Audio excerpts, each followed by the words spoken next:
नमस्कार मित्रांनो, मी श्रीकांत कुलकर्णी तुमचं स्वागत करतो श्री क्रिप्टोमध्ये. आजची तारीख आहे 15 ऑगस्ट 2021. संध्याकाळचे 7:16 झालेले आहेत. चला आजच्या एपिसोडला सुरुवात करूया. रोजप्रमाणे आपण आता आलेलो आहोत coinmarketcap.com वरती. टोटल क्रिप्टोकरन्सीची संख्या आहे 11,257. टोटल एक्सचेंजेस आहेत 393. मार्केट कॅप आता आहे $1.95 ट्रिलियन.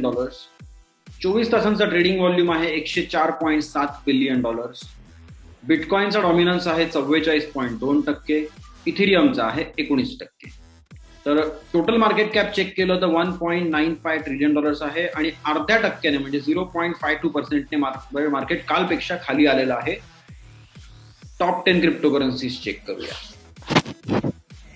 बिटकॉइन पहिल्या नंबरवरती ॲज युजल $45,705 1.45% कमी झालेला आहे 24 तासांनुसार आणि 2.29% वाढलेला आहे 7 दिवसांनुसार.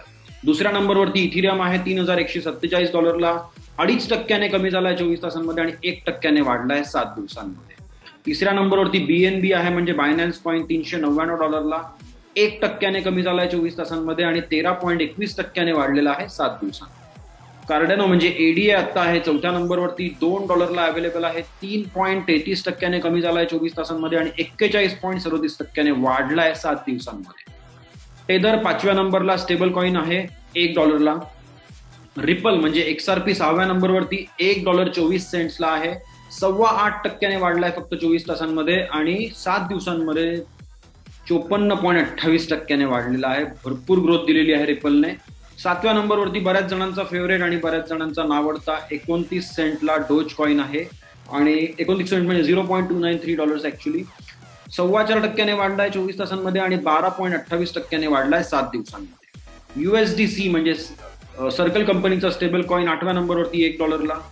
पोल्का डॉट 9व्या नंबरवरती जवळजवळ $22 21.92 1.5% कमी झाला 24 तासांमध्ये आणि 5.7% वाढलाय 7 दिवसांमध्ये. युनिस्वॉप 10व्या नंबरवरती $28.58 1.5% कमी झाला 24 तासांमध्ये आणि 3.5% वाढलेला आहे 7 दिवसांमध्ये. आपले टॉप 10 क्रिप्टोकरन्सीज बघून झालेले आहेत. आपण बघूयात जरा क्रिप्टोकरन्सी जगतातल्या घडामोडींकडे काय नक्की घडलेलं आहे. तर आज संडे आहे, रविवार आहे, त्यामुळे बातम्या किंवा मग घडामोडी थोड्या कमी रिपोर्ट झालेल्या असतात. तरी आपण त्या ज्या पण इम्पॉर्टंट असतील जेवढ्या अवेलेबल आहेत त्या चेक करूया. Wealth managers gain exposure to Bitcoin via Grayscale, according to the new SEC filings. तर SEC म्हणजे अमेरिकेतलं जे SEC आहे त्याचं त्यांच्याकडे सगळ्या फायलिंग्स जातात. कुठले पण फंड मॅनेजर असू देत किंवा मग इन्व्हेस्टमेंटचे जे काही फर्म्स असतात त्यांचे सगळ्यांचे फायलिंग्स असतात SEC कडे. तर ते SECच्या फायलिंग्स जेव्हा रिव्हील झाल्या तेव्हा कळलं की बरेचसे वेल्थ मॅनेजर्स जे आहेत तर ते GBTC जे प्रॉडक्ट आहे ग्रेस्केल बिटकॉइन ट्रस्ट म्हणून GBTC, तर त्याचे बरेचसे शेअर्स बऱ्याचशा वेल्थ मॅनेजर्सने घेऊन ठेवलेले आहेत. आता खाली जर तुम्ही चेक केलं तर तुम्हाला दिसेल की यांनी रिपोर्टिंगमध्ये दिलेलं आहे की आता या पर्टिक्युलर आता ट्विट वाचण्याची मला तरी गरज वाटत नाही, पण आपण हे डायरेक्टली चेक करू शकतो की क्लिअर पर्स्पेक्टिव्ह ॲडवायझर्स म्हणून जी वेल्थ मॅनेजमेंट कंपनी आहे इलिनॉय मधली, तर त्यांच्याकडे 7,790 शेअर आहेत GBTCचे. नंतर अंकोरा ॲडवायझर्स आहे क्लिव्हलँड मधली, तर त्यांच्याकडे 13,945 शेअर आहेत. असे बऱ्याचशा एंटिटीज ज्या आहेत किंवा बऱ्याचशा कंपन्या ज्या आहेत त्या वेल्थ मॅनेजमेंट सर्व्हिसेस प्रोव्हाइड करतात अमेरिकन्सला, तर त्यांनी GBTC घेऊन ठेवलेला आहे. याचा अर्थ काय होतो की डायरेक्टली बिटकॉइन घेणं काही जे लोक आहेत ते प्रिफर करत नाहीत, तर ते प्रिफर करतायत ग्रेस्केलच्या थ्रू जाणं आणि ही पण एक ओके गोष्ट आहे, चांगली गोष्ट आहे. पुढच्या बातमीकडे वळूया. Vietnam leads crypto adoption in Finder's 27 country survey. Finder नावाची जी कंपनी आहे त्यांनी 27 देशांमध्ये सर्वे घेतला. आय थिंक काहीतरी 42,000 लोकांना प्रश्न विचारले गेले. त्यातले सगळ्यात जास्त लोक होते व्हिएतनाम मधले ज्यांनी म्हटलं की आमच्याकडे बिटकॉइन आहे किंवा आम्ही बिटकॉइन ऑलरेडी घेतलेला आहे. तर 20% लोकांकडे बिटकॉइन मध्ये इन्व्हेस्टमेंट्स आहेत व्हिएतनाम मधल्या आणि ही म्हणजे भरपूर मोठं पर्सेंटेज आहे. जरी व्हिएतनामचा नंबर GDP मध्ये 53वा असला तरी पण त्यांचा 13वा नंबर आहे बिटकॉइन गेन्स मध्ये, म्हणजे बिटकॉइन प्रॉफिट्स जे रिपोर्टिंग केलं असेल त्यांनी, तर त्या रिपोर्टिंग मध्ये 13वा नंबर आहे जगातला आणि ओव्हरऑल GDP मध्ये 53वा आहे. तर डेव्हलपिंग कंट्रीज किंवा मग बाकीच्या कंट्रीज ज्या बिटकॉइन आणि क्रिप्टोकरन्सीजच्या अगेन्स्ट जाऊन काहीतरी करण्याच्या विचारात आहेत, त्यांनी नक्की हे आकडेवारी थोडीशी बघावी. आणि म्हणजे हे तर डोळ्यात अंजन घालण्यासारखं आहे की एवढी छोटी कंट्री की ज्याच्यामध्ये एवढी काही फास्ट डेव्हलपमेंट नव्हती वगैरे काही नव्हतं, पण त्यांनी क्रिप्टोमध्ये इन्व्हेस्ट केलेले आहेत बऱ्याचशा सिटीजन्सने, आणि 13वा नंबर त्यांचा लागतो क्रिप्टोकरन्सी गेम्समध्ये, जरी त्यांचा ओव्हरऑल जीडीपी जरी छोटा असला बाकीच्यांसमोर तरी. पुढच्या बातमीकडे बघूया. BTC price slips under $46,000, but analysts are betting on new Bitcoin all-time highs. तर बिटकॉइन ऑफकोर्स तुम्ही बघितलं असेल तर कळेल तुम्हाला की कालपासून आणखीन खाली आलेला आहे, $46,000 पण खाली गेलेला आहे. बट ओव्हरऑल अनालिस्ट जे काही आहेत तर त्यांचं म्हणणं आहे की अजूनही बिटकॉइन बुल सायकलमध्येच आहे किंवा बुलिश ट्रेंड अजून पण आहे, इथून पुढे ग्रोथ होऊ शकते आणि $60,000-70,000 वगैरे इझिली पार होईल असं वाटतंय, जर $47,000 पार करून पुढे गेला तर. पुढच्या बातमीकडे बघूया. A multi chain approach is the future of the blockchain industry.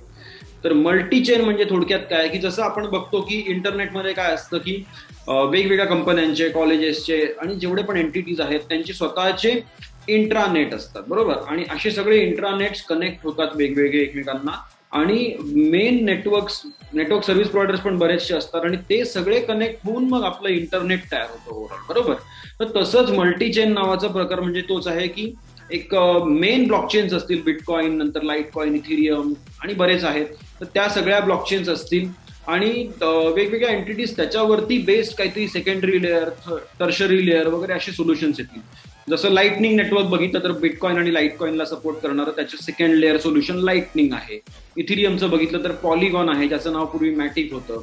असे प्रत्येक बेस लेअरच्या वरती सेकंड लेअर येईल, आणि हे सगळे एकत्रितपणे जेव्हा काम करतील तेव्हा ऍक्च्युअल काहीतरी हेवी सोल्युशन मिळेल आणि प्रॉब्लेम्स बऱ्यापैकी सॉल्व्ह होतील वेगवेगळ्या इंडस्ट्रीज मधले. पुढच्या बातमीकडे बघू. Marathon Digital shares rise as quarter 2 earnings beat estimates.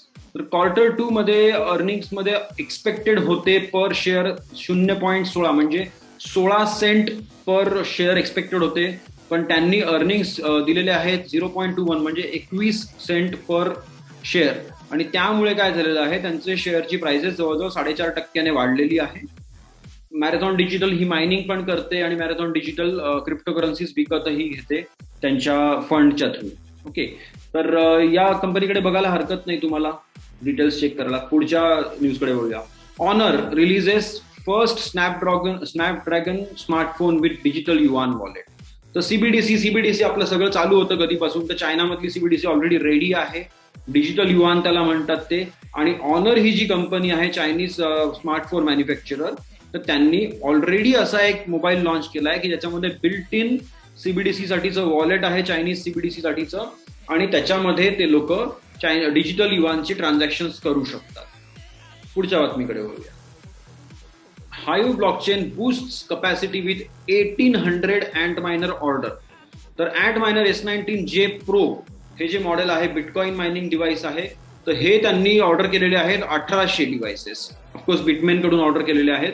तर हे जेव्हा हे डिलिव्हरीचं टाइमलाईन आहे 2022 मधलं. ओके, आत्ता ऑर्डर दिली तर 2022 मध्ये त्यांना ते मिळणार आहेत, आणि त्याच्याने त्यांची कम्प्युटेशनल कपॅसिटी किंवा मायनिंग पॉवर किंवा हॅश रेट जो आहे तो वाढणार आहे 180 पेटा हॅशेस पर सेकंडने.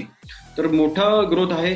प्लस त्यांनी आय थिंक 4000 मायनर आधी घेतलेले आहेत, याच महिन्यात मागवलेले आहेत. कनान नावाचा दुसरा एक मॅन्युफॅक्चरर आहे त्यांच्याकडनं, आणि त्याच्याने त्यांची मायनिंग कपॅसिटी 272 पेटा हॅशेसने वाढणार आहे. सो भरपूर ग्रोथ चालू आहे मायनिंग सेक्टरमध्ये वेस्टर्न कंट्रीजमध्ये. ओके, कारण त्यांना हाईव्ह ब्लॉकचेन जे आहे ते कॅनडामधली कंपनी आहे आणि स्टॉक मार्केटला लिस्टेड आहे, टोरंटो स्टॉक मार्केटला, प्लस फ्रँकफर्ट स्टॉक मार्केटला लिस्टेड आहे.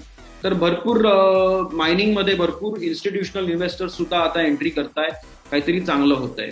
पुढे वळूया. Time partners with Cool Cats NFT project. Business magazine Fortune's NFT sale raises $1.3 million. तर टाइम नावाचं एक मॅगझिन आहे आणि फॉर्च्यून नावाचं एक मॅगझिन आहे. ओके, फॉर्च्यून नावाचं एक मॅगझिन आणि टाइम नावाचं, हे दोन्ही पण वेगवेगळ्या लेवलला NFT मध्ये एंट्री केलेली आहे. तर कूल कॅट्स NFT नावाचा एक प्रोजेक्ट आहे. ओके, तर त्याच्याशी पार्टनरशिप झाली आहे टाइमची, आणि कूल कॅट्सने आय थिंक काहीतरी 10,000 NFTs ऑलरेडी इश्यू केलेले आहेत कूल कॅट्सचे. आणि आता ते कूल कॅट्स टाइम मॅगझिन वाचतानाचे असे नवीन एनएफटीज ते इश्यू करणार. तुम्ही इथे इमेजेस चेक करू शकता. तर प्रत्येक एक एनएफटी वेगळं सेपरेटली विकलं जाईल. आणि असंच तुम्ही फॉर्च्यून मॅगझिनचं बघाल तर फॉर्च्यून मॅगझिनने पण एनएफटीज स्वतःचे बनवले होते आणि ते सेल केलेले आहेत. त्यांनी त्यांचे कव्हर पिक्चर्स जे आहेत, हे बघा, हे कव्हर पिक्चर्स जे असतात, तर असे चांगले चांगले जे क्रिप्टोशी रिलेटेड कव्हर पिक्चर्स होते ते तयार करून त्यांनी त्याचे एनएफटी करून विकलेले आहेत. आणि त्यातून त्यांनी $1.3 मिलियन रेज केलेले आहेत एनएफटीजच्या सेलमध्ये. सो एनएफटीजची हवा कमी व्हायला तयार नाहीये. छान ग्रोथ चालू आहे एनएफटीज मध्ये. पुढच्या बातमीकडे वळूया. Rammstein vocalist in conflict with Russian museum over unauthorised NFT sale. तर एक सिंगर आहेत, ते रशियाच्या टूरवरती गेले होते. तिथल्या स्टेज परफॉर्मन्समध्ये त्यांनी एक रशियन गाणं गायलं होतं आणि त्याचा व्हिडिओ होता. तर तो व्हिडिओ त्याने कन्वर्ट केला एनएफटी मध्ये आणि तो विकला आहे. आणि त्या बाबतीत इथले रशियामधले जे म्युझियम आहे, तर त्या म्युझियमने त्याच्या अगेन्स्ट आय थिंक काहीतरी केस करण्याचा निर्णय घेतला आहे. कारण ते गाणं म्हणायची परमिशन आम्ही दिली होती वगैरे वगैरे काहीतरी असं ते कॉम्प्लिकेटेड सिनारिओ तयार झालेला आहे. तुम्ही पण वाचू शकता, डिटेलमध्ये जाऊ शकता. तर मग एनएफटी मध्ये काम करायचं असेल तर ऑफकोर्स ओरिजिनॅलिटी पाहिजे. दुसऱ्याचं काहीतरी कंटेंट घेऊन ऑडिओ असो, व्हिडिओ असो किंवा मग इमेज असो, तर ती तुम्ही एनएफटीत कन्वर्ट करून विकण्याचा प्रयत्न करू नका. प्लीज स्वतःचं ओरिजिनल कंटेंटच एनएफटी मध्ये कन्वर्ट करा. पुढच्या बातमीकडे वळूया. Wolf of Wall Street's trader expects bitcoin to surpass $100,000 within 6 to 12 months. तर वुल्फ ऑफ ऑल स्ट्रीट नावाचा एक पर्सन आहे जो ट्विटरवरती या नावाने काम करतो, वुल्फ ऑफ ऑल स्ट्रीट्स नावाने. त्यांचं नाव आहे स्कॉट मेल्कर आणि भरपूर छान क्रिप्टोकरन्सी अनालिसिस किंवा मग टेक्निकल अनालिसिसचे व्हिडिओज ते पब्लिश करतात. तर त्यांच्या अंदाजानुसार पुढच्या 6 ते 12 महिन्यांमध्ये जर बिटकॉइन 75-80 लाखाला दिसला तर त्यांना आश्चर्य वाटणार नाही, असं ते म्हणतायत. आणि इथिरियम बद्दलही त्यांनी प्रिडिक्शन केलेलं आहे की इथिरियम जर 8-10 लाखाला असेल त्यावेळी तरी पण त्यांना आश्चर्य वाटणार. सो इथिरियम आणि बिटकॉइनसाठी त्यांनी टार्गेट प्राइसेस दिलेले आहेत. तुम्ही तुमचं रिसर्च केल्याशिवाय काहीही करायचं नाहीये. मी इन्व्हेस्टमेंट बद्दल कधी सांगणार नाही कोणाला. तुम्ही स्वतःचा अभ्यास करा आणि पूर्णपणे अनालिसिस करून एका चांगल्या टेक्निकल ऍडवायझर कडून, फायनान्शियल ऍडवायझर कडून डिस्कस करून, इव्हन लिगल ऍडवायझरशी बोलून मगच काहीतरी निर्णय घेत जा तुमचा. फक्त एज्युकेशनल पर्पजेससाठी आपण हे सगळं जे काही कव्हरेज आहे, जे काही व्हिडिओज मी तयार करतोय ते तयार करतोय, लक्षात ठेवा. पुढे वळूया. Elon Musk and Mark Cuban sees Dogecoin as the strongest cryptocurrency for payments. तर इलॉन मस्क जो आहे, टेस्लाचा हेड, स्पेसएक्सचा हेड आणि ओपन एआयचा हेड, प्लस मार्क क्युबन जे लेजेंडरी इन्व्हेस्टर आहे, एंटरप्रेनर आहे, दोघांचंही म्हणणं एकमेकांशी पटलेलं आहे. मार्क क्युबन म्हणत होते की थोडक्यात त्यांचं म्हणणं होतं की डोजकॉइन स्ट्रॉंगेस्ट क्रिप्टोकरन्सी आहे जी मीडियम ऑफ एक्सचेंज म्हणून वापरू शकतो.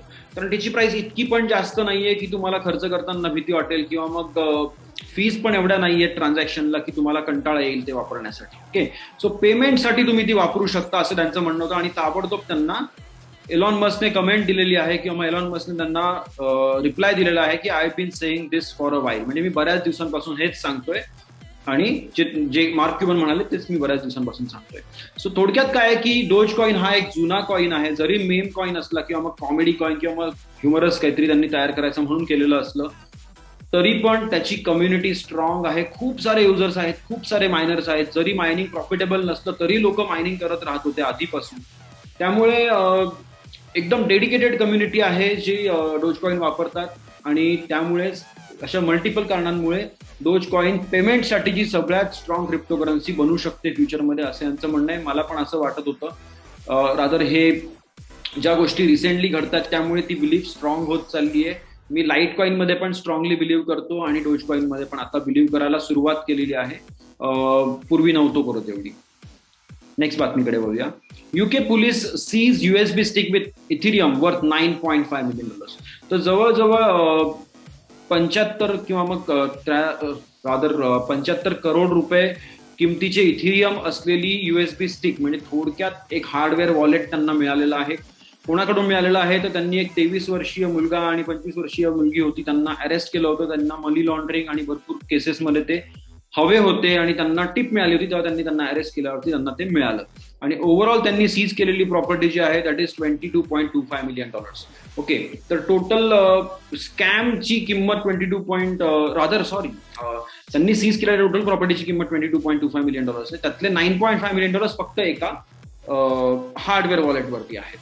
तर असं आहे की स्कॅम केलेले लोक सहसा वाचत नाहीत. यांनी इंटरनॅशनल स्कॅम केला होता. त्या लोकांनी बऱ्याचशा देशांमधल्या लोकांकडून इन्व्हेस्टमेंट गोळा केल्या होत्या आणि त्यांना काही रिटर्न्स दिले नव्हते किंवा मग ते इन्व्हेस्टमेंट घेऊन लिटरली पळून गेले होते. तर या सॅड नोटवरती आपण आजचा एपिसोडमध्ये पूर्णविराम घेऊया. त्याआधी फक्त मी एकदा coinmarketcap.com रिफ्रेश करतो आणि तुम्हाला सांगतो की आज 15 ऑगस्ट 2021 रात्री 7:30 वाजता 7:32 बिटकॉइन होता $46,060. मी श्रीकांत कुलकर्णी तुमचा निरोप घेतो आजच्या एपिसोडमधून. उद्याच्या एपिसोडमध्ये आपण पुन्हा एकदा भेटूया क्रिप्टोकरन्सी जगतातल्या नवीन घडामोडी आणि मार्केट अपडेट घेऊन. तोपर्यंत buy the tips and hodl. Bye guys.